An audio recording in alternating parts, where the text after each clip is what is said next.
Hi, welcome back to Enjoying the Word. We're thinking about some Bible study mistakes, easily made mistakes that can sort of take us away from enjoying the richness of what God has given to us. He's a great communicator.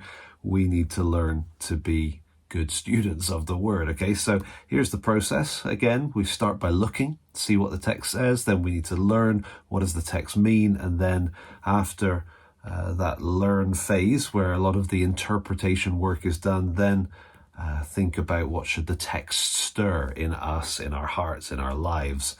And so that's the process. It seems kind of simple, and often, it can become second nature to logically work your way through that. But we've got to be careful because some mistakes are made, especially in this learn phase. And I say that as if that's the trouble phase. It isn't. Actually, a lot of the mistakes we make in learn are because we didn't look closely enough in the first place. But let's just take another one of these, the idea of ignoring background. We've talked about how it's important to know the context of the passage you're looking at. And the context is both written, what's come before and after it in the flow of thought, but also historical. Culturally, geographically, what's the background to the passage you're looking at? And let me give you an example of this. In Revelation, we've got the 7 letters to the 7 churches, effectively dictated by Jesus to John. And the last of the 7 letters has got this really striking imagery. To the angel of the church in Laodicea write the words of the Amen, the faithful and true witness, the beginning of God's creation. I know your works. You are neither cold nor hot. Would that you were either cold or hot. So because you are lukewarm and neither hot nor cold, I will spit you out of my mouth. Now, a lot of things have been said, a lot of sermons have been preached on this passage. This contrast between cold and hot is repeated 3 times, and then that kind of key word, lukewarm. We don't want to be a lukewarm Christian. And as we read that, it logically just jumps off the page at us that a cold Christian is distant cold, and a hot Christian is on fire for Jesus, kind of a Christian. And Jesus would rather that we are on fire for him or just honest and distant than lukewarm. Is that really what's going on here? Well, let's think about the background. If we take a look at the background, we see that the town of Laodicea is in the Lycus River Valley. Okay, and a little bit of digging around in some Bible background information would help you to realize that Hierapolis and Colossae were 2 towns not too far away that had their own water sources.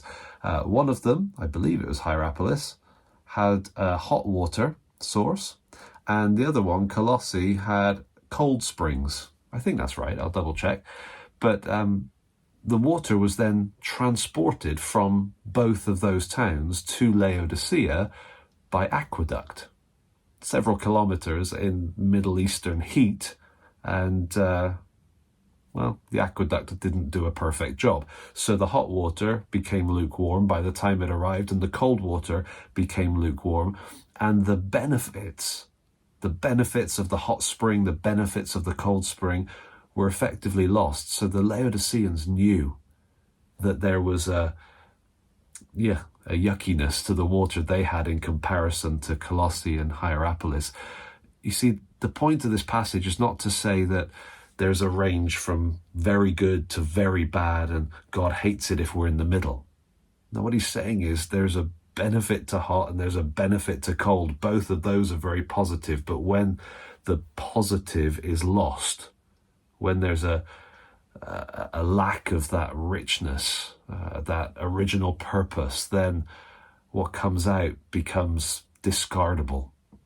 And so maybe it's not such a different point. In one sense, lukewarm is lukewarm, but we want to be careful that we don't start thinking that God would rather that we were just stone cold than that we were at least some temperature for him.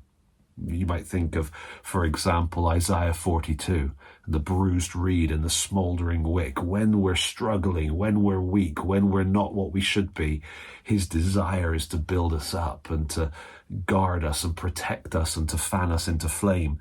Here in Revelation 3, Jesus is using the language of hot and cold as both positives, but these people have allowed themselves to drift, and he's frustrated with them, and so it's a wake-up call for them.